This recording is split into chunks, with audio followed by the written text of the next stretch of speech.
días, dominicanos, dominicanas, ciudadanos y ciudadanas del mundo. Julio Martínez Pozo. Los comentarios de los temas más importantes en el programa de mayor influencia de la radio y la televisión nacionales. Arrancamos de inmediato identificando los temas que nos proponemos tratar en el día de hoy. Estos temas que tenemos por aquí son los siguientes. Vamos a ver. Ok. Bueno, el drama de una niña madre, que atenta contra una hija recién nacida. Lejos de censurar los infundios de Vatican News contra RD, Catolicismo argumenta para validarlos.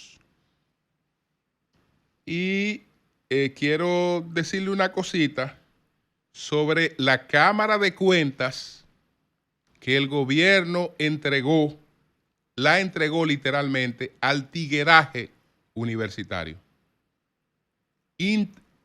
Entregada literalmente a un tigueraje universitario bastante hambriento, por cierto.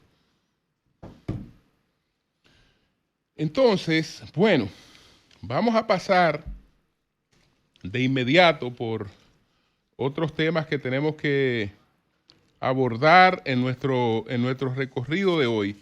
El presidente Abinader se reunió ayer en Francia con el presidente francés Emmanuel Macron. Y fundamentalmente lo que se anunció fue que el gobierno de Francia tiene el interés de financiar pues hasta el 85% del tren metropolitano de Santo Domingo, así como el Plan Integral de Transporte de Santo Domingo, que son dos iniciativas estratégicas del desarrollo de la República Dominicana. En principio se habló de un 100%, pero parece que fue un error y después se corrigió, que es un 85%, con lo que Francia está en disposición de financiar el tren metropolitano de Santo Domingo.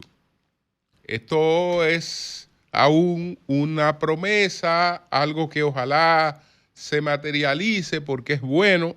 Justamente los compromisos de deuda tienen sentido cuando se trata de obras de infraestructura, cuando se trata de propiciar el desarrollo. Entonces, en un acuerdo gobierno-gobierno, también las condiciones son distintas. Ojalá que eso pudiera materializarse, pero es sencillamente un anuncio.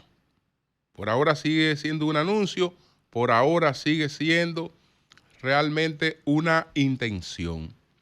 El presidente Abinader, además de este encuentro con el presidente Macron, que ya describimos cuando nos tocó hablar del incidente que se produjo con el presidente Macron a raíz de su visita a Vietnam, donde fue aparentemente abofeteado por su esposa antes de desmontarse del avión. Dijimos cuál era la situación de Francia en esos momentos hacia el mundo. Francia, desde luego, busca su huequito en el vacío que aparentemente va dejando Estados Unidos. Y entonces, ese hueco, muchos países han decidido repartírselo, procurando una mayor influencia. Y este proyecto en República Dominicana, pues que está contemplándose desde hace tiempo, es una buena oportunidad. Además, Francia ha tenido presencia aquí con las cuestiones esta del metro de los Alcarrizos, y ellos han tenido presencia aquí en esa materia. Es decir que ojalá que podamos materializar esto. El presidente aprovechó la oportunidad para hablarle a Macron de la necesidad de que Francia pues apoye y se involucre mucho más en la solución de la crisis haitiana. No sobre la óptica de el supuesto compromiso que Francia arrastra con Haití, porque, como explicaba ayer, ese compromiso para Francia no existe. Para Francia como tal, ese compromiso no existe. Cuando me refiero a los 150 millones de francos que se pactaron en el año de 1825 para el reconocimiento de la independencia de Haití, pero que aclaraba que no fue un dinero que se pagaba justamente porque tú me vas a reconocer la independencia, sino por algo que existe, por aquella ley Aquilia que existe miles de años antes de que Francia incluso fuera una república y de que Francia existiera.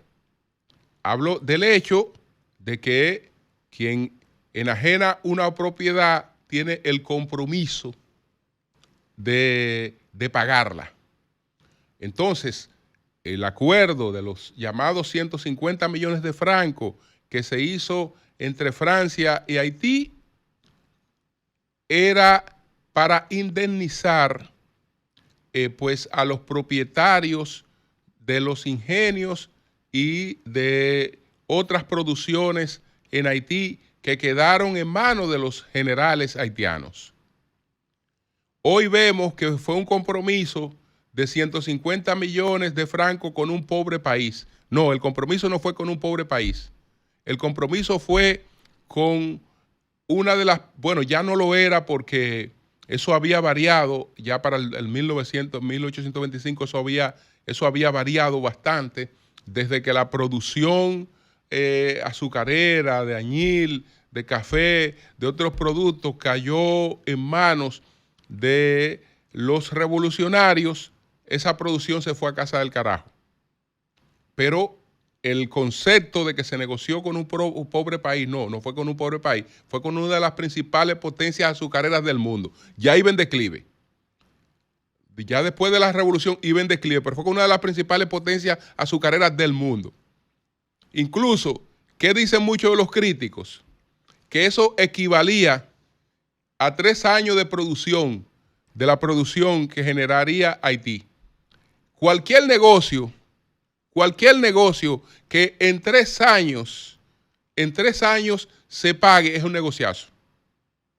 Lo que pasa es que los negocios no funcionaron porque quienes lo tenían en mano no tenían la expertise para seguirlo operando. Pero también había un problema, digamos, social en eso, un problema social. Es que el esclavo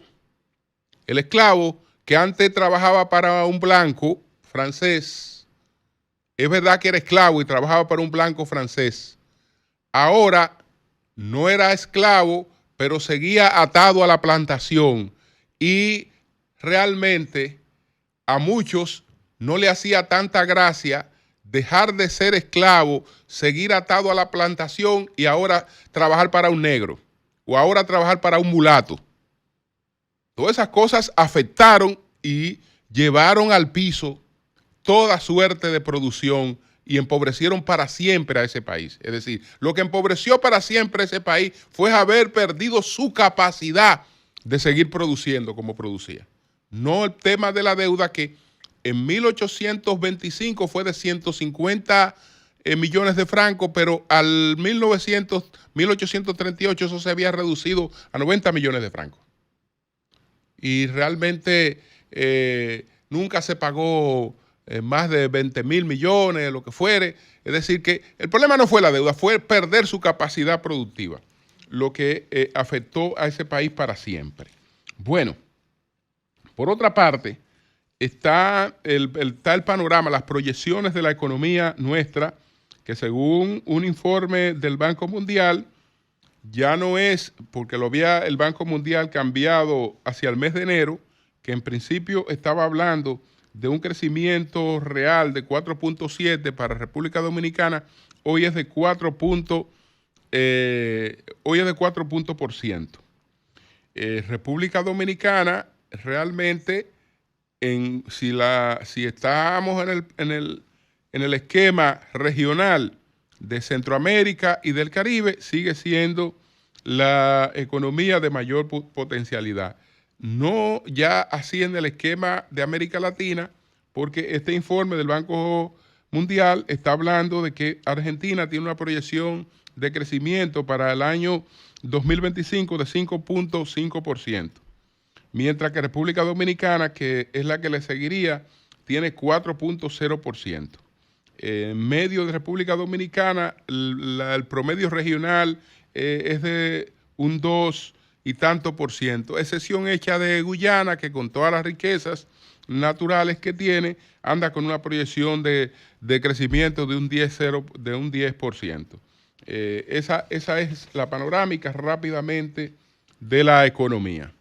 Brevemente me refiero también, señores, al extraño concepto del presidente Trump sobre las invasiones extranjeras, porque para justificar el despliegue de 4.000 guardias nacionales y de 700 marines, el presidente Donald Trump dijo ayer en la conmemoración del 250 aniversario del ejército de los Estados Unidos que eso se ha hecho porque esas protestas son literalmente invasiones extranjeras.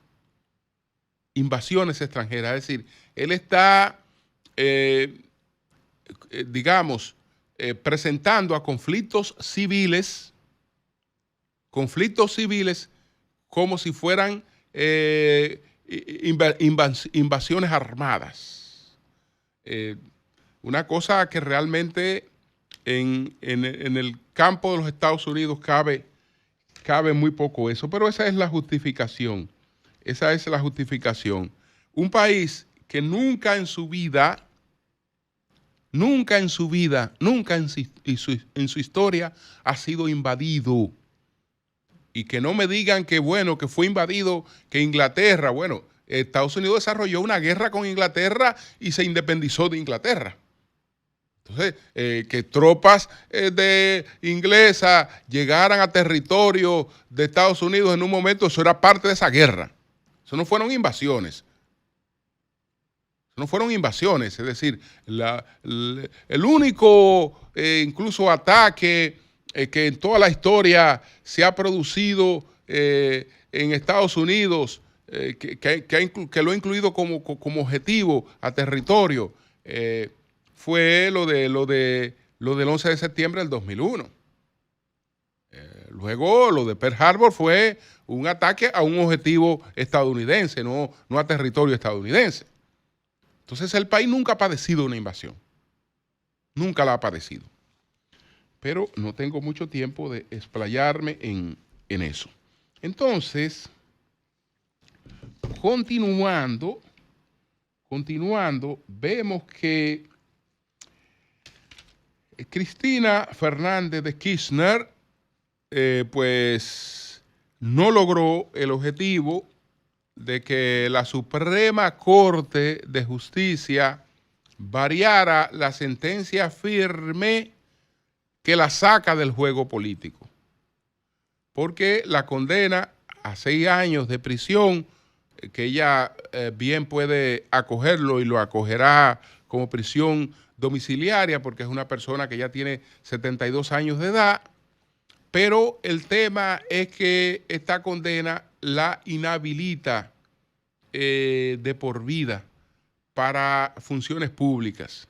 Y ella había anunciado el plan de lanzarse como candidata a diputada. De manera que ahora esto la convierte en una líder que no tiene ninguna posibilidad de volver a posiciones de poder.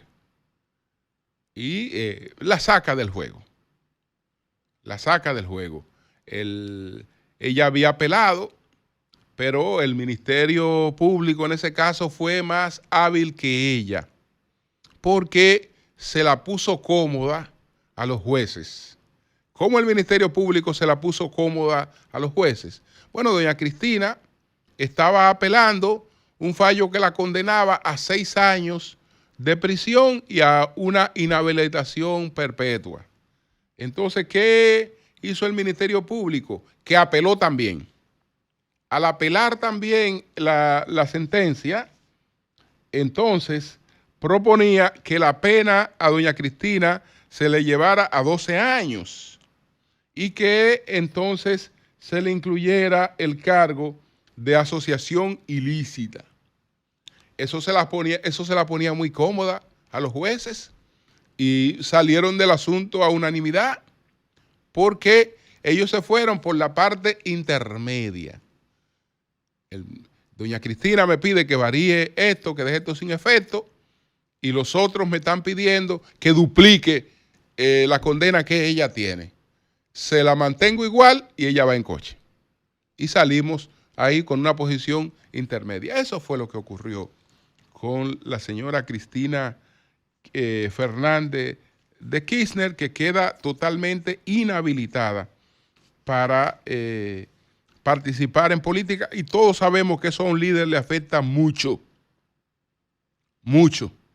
Le afectó incluso al presidente Abinader, estando activo, el hecho de plantear que no volvía y la demostración que dio con la modificación constitucional.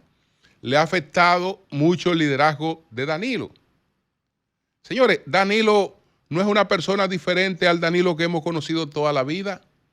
Y ese Danilo, desde que no firmaba decreto y desde que no tenía posibilidades de volver, para muchos se transformó en malo. Gente que incluso deben poner la lengua donde él ponga los pies en función de todo lo que, de las oportunidades que él le dio, que nadie se la habría dado. Y que trascendieron. No. Esa gente anda por ahí hablando hoy malísimo de él. La gente que más favoreció. Bueno, es porque no tiene posibilidades. Entonces, eso afecta mucho a los líderes. Desde luego que sí. Desde luego que sí. Bueno. Entonces, señores,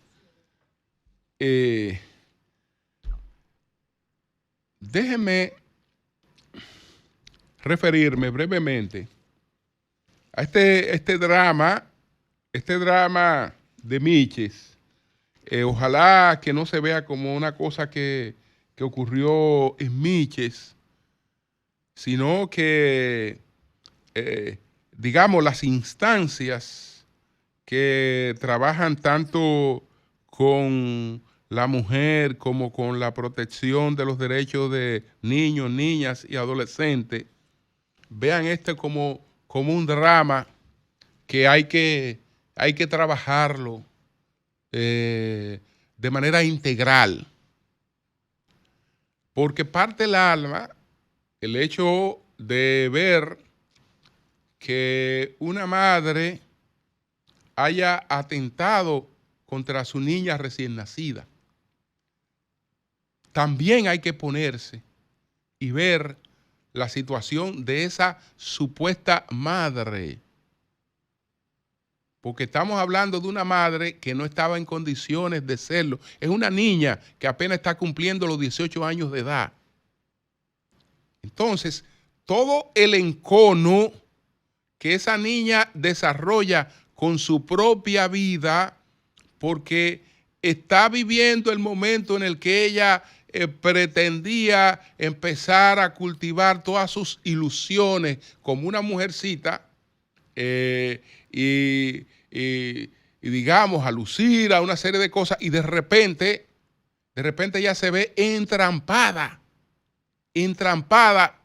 por un embarazo y quiere pagar las consecuencias, digamos, de manera inconsciente, porque esto no lo puede hacer una gente de manera consciente, pero estamos hablando de una gente totalmente enconada con la vida, que paga las consecuencias con lo más indefenso que tiene a su alcance.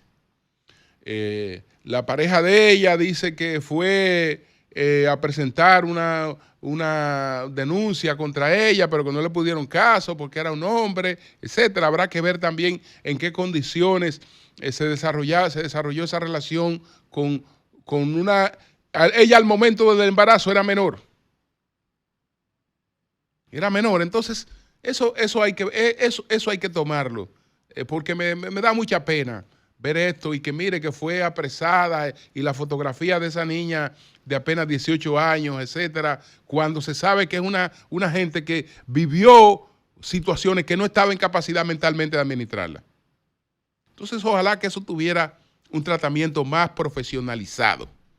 Mire, señora ministra de la Mujer, con casos así es que usted tiene que solidarizarse. Y con situaciones como la que está viviendo esa niña, es la que usted tiene que solidarizarse. Con situaciones como la que está viviendo y como la que la llevaron a ella a esa salida tan desesperada. Bueno, miren, señores, la iglesia, y hay que decir que la iglesia, aunque la iglesia se supone que la Conferencia del Episcopado Dominicano solo habla por documento, pero las declaraciones del presidente del Episcopado Dominicano hay que tomarlo como una declaración oficial de la iglesia. Señores, la iglesia, frente a acusaciones totalmente calumniosas, ofensivas contra la República Dominicana, de Vatican News, no ha dicho una palabra, no sale diciendo una sola palabra de censura contra esas declaraciones. Y sin embargo, aporta argumentos que lo que hacen es justificar esa, digamos, inconsecuencia contra la República Dominicana. Eso realmente es penoso. Es penoso, es decir, que en un momento como este, la iglesia, que era una de las instancias que estaba llamada a decir, no, ahí se están mintiendo. Ahí se están diciendo cosas que son absurdas. Ahí se está calumniando a la República Dominicana, independientemente de que hicieran sus observaciones críticas. Pero, señores, usted no se va a referir, usted no va a criticar para nada una serie de crímenes que se le atribuyen ahí a la República Dominicana. No. ¿Qué es lo que hace el obispo Monseñor Héctor Rafael Rodríguez, que es el presidente, es el arzobispo de la Arquidiócesis de Santiago y es el presidente del episcopado? Él lo que dice es que en la República Dominicana se están violando los derechos fundamentales de los ilegales que son deportados, que se están violando los derechos fundamentales de ellos. Y bueno, que hay negocios, que hay una serie de cosas.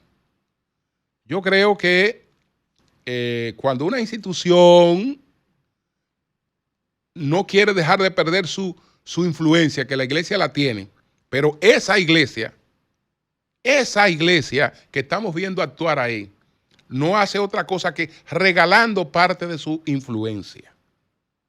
Porque eso realmente es mezquino.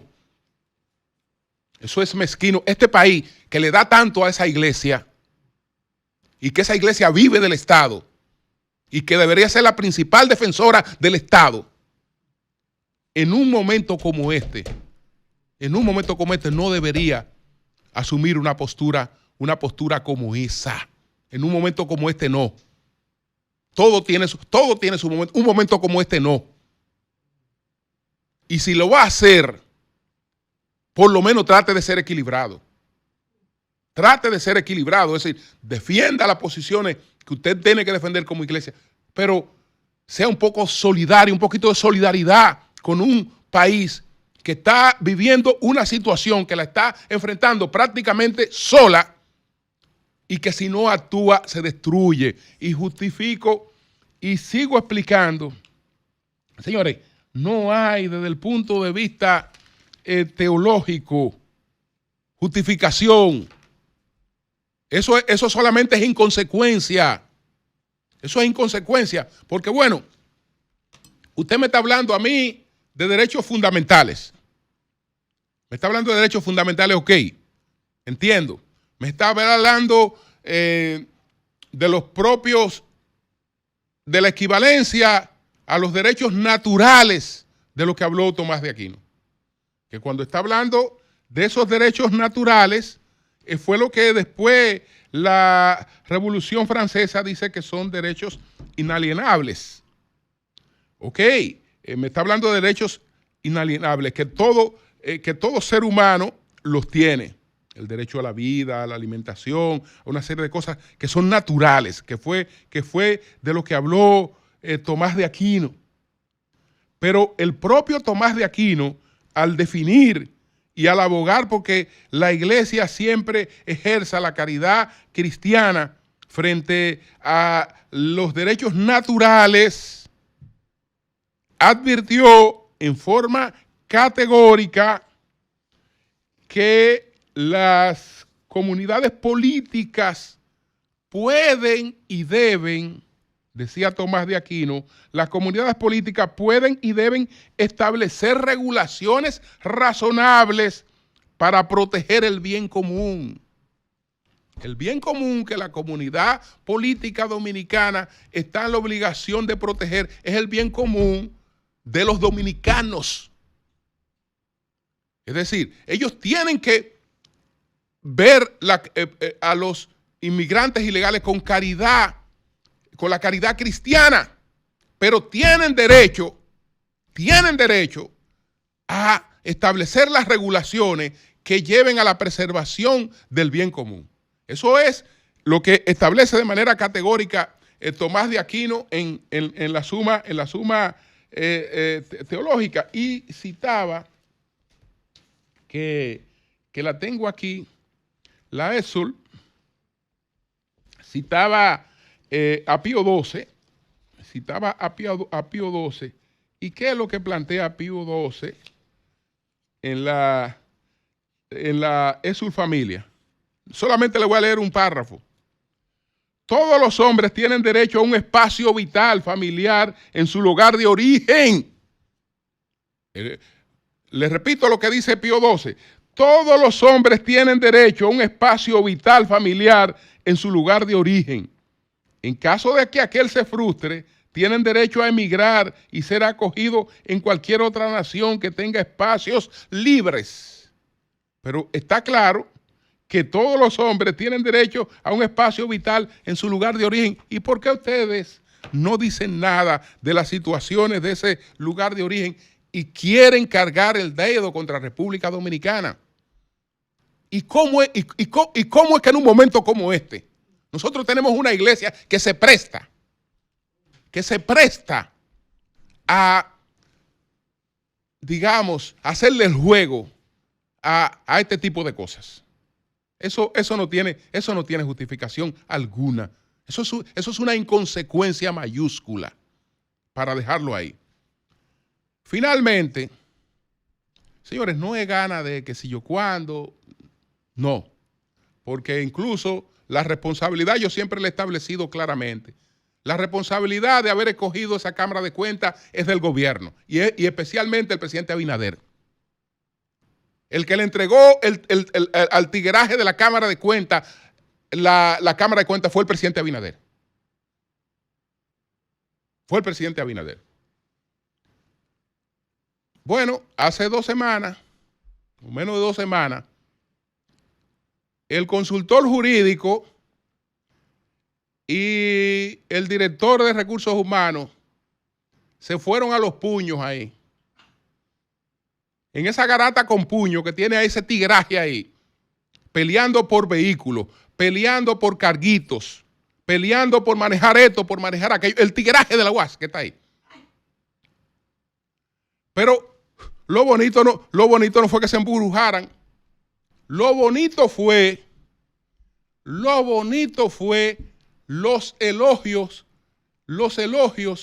que ellos se vociferaron sobre sus respectivas honorabilidades ahí. Lo que esa gente se dijeron ahí sobre sus respectivas honorabilidades. Y en manos de esa gente es que están las auditorías.